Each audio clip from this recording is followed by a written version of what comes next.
Es una planta que la estoy cultivando en maceta, se desarrolla muy bien y este año estuve haciendo un shock de fertilización extra en la planta y se cargó de flores y casi la mayor parte de toda la floración se terminó transformando en frutas. Y el tamaño de la fruta aumentó casi 3 veces más a la temporada anterior. Remojarlas en agua para que se ablande y después de esta forma las vamos a estar limpiando mucho mejor.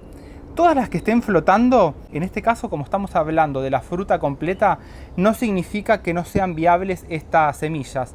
Esto pasa porque toda la pulpa está seca y hasta que se termine de hidratar va a quedar flotando. Pero te voy a mostrar ahora, una vez que le sacás toda la pulpa y cuando ya está húmeda, en este caso ya tenemos la semilla y fíjate, cuando la tiramos acá se termina hundiendo. Es importante estar sacando esta pulpa porque acá tenemos un montón de azúcares que puede estar influenciando después en el poder germinativo porque va a hacer que se desarrollen hongos. Y acá está lo que te quería mostrar. Es normal que adentro de cada una de estas frutitas vengan 2 semillas, como es en el caso del perejil, por ejemplo, como es en el caso del coriandro, y acá ya las tendríamos a las 2 separadas.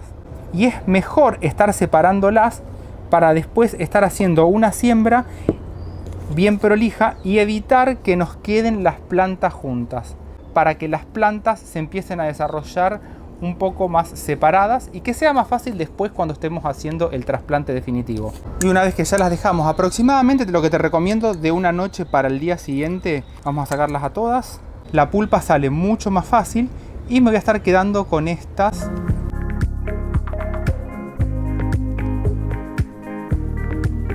Acá ya las tenemos bien separadas de pulpa. La bandeja que sea de unos 5 centímetros más o menos, bien perforada por todos lados. Un compost que tengas con apenas un poquito de materia orgánica, porque estuve notando que le gusta un montón la materia orgánica porque retiene un poco más de humedad. Y no solamente esto, sino que a medida que va desarrollándose la planta, se va transformando todo en nutrientes y las plantas crecen mucho más rápido. No hacerlo muy alto al almácigo que vamos a estar preparando.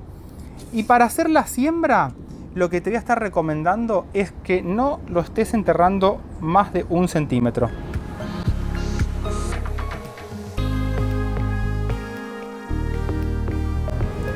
Y ahora te voy a mostrar un truco que anduvo súper bien para todo lo que es esta germinación. Le vamos a poner un poquito más de compost.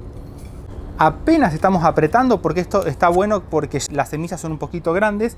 Y después lo que estuve notando que le gusta un montón, y lo mismo le hago a la planta adulta, es estar haciéndole una capa muy finita de hojas bien secas trituradas. Porque esto ayuda a mantener la humedad y a su vez a la planta esto le está gustando un montón para lo que va a ser el primer estadio de desarrollo. Y como te decía, después para la planta adulta también viene espectacular que siempre tenga esa capa de hojas arriba. Ahora te las voy a pasar a mostrar para que veas cómo se va desarrollando. Este almácigo lo vamos a estar dejando en un lugar que esté cálido, que tenga un poco de iluminación. Nunca va a tener que estar al sol directo porque las puede estar quemando, hasta que las semillas empiecen a germinar. Y acá ya tenés algunas que están recién germinando.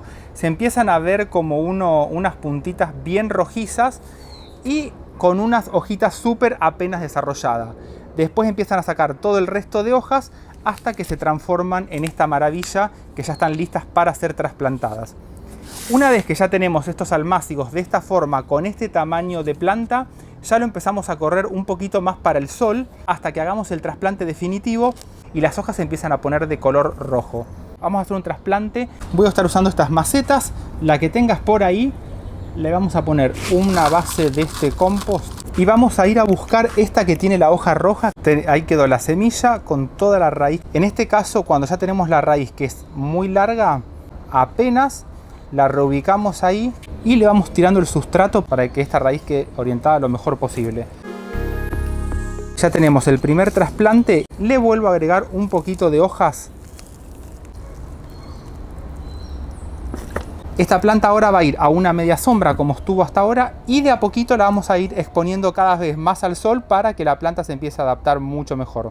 Te voy a pasar a mostrar la planta madre para que veas cómo se va adaptando esta planta. Pero fíjate, ¿ves que tenías todas las hojas verdes y al final se empezaron a poner de color rojo? hace aproximadamente unos 10 días que la pasé al sol directo, porque antes la tenía acá abajo de esta Strelitzia blanca que le daba bastante sombra al lado de esta plumeria. Entonces lo que hice fue pasarla de nuevo al sol. Y ahí es cuando te das cuenta que la planta está andando, porque es una planta que necesita mucha radiación solar para que tenga las hojas de esta forma, y lo más importante es que empiece a dar flores. En este caso está en la segunda floración ya, es mucho menor. Fíjate la maceta donde la estoy cultivando. Ya acá se nos está rompiendo, por eso ahora estoy usando la fertilización por medio del compost líquido. Siempre lo que te comentaba recién, fíjate la materia orgánica que tiene, y tiene una buena capa, porque esto le gusta un montón a la planta. Esta también arrancó de semilla, era una planta muy chiquitita, y ahora fíjate el tamaño que tiene.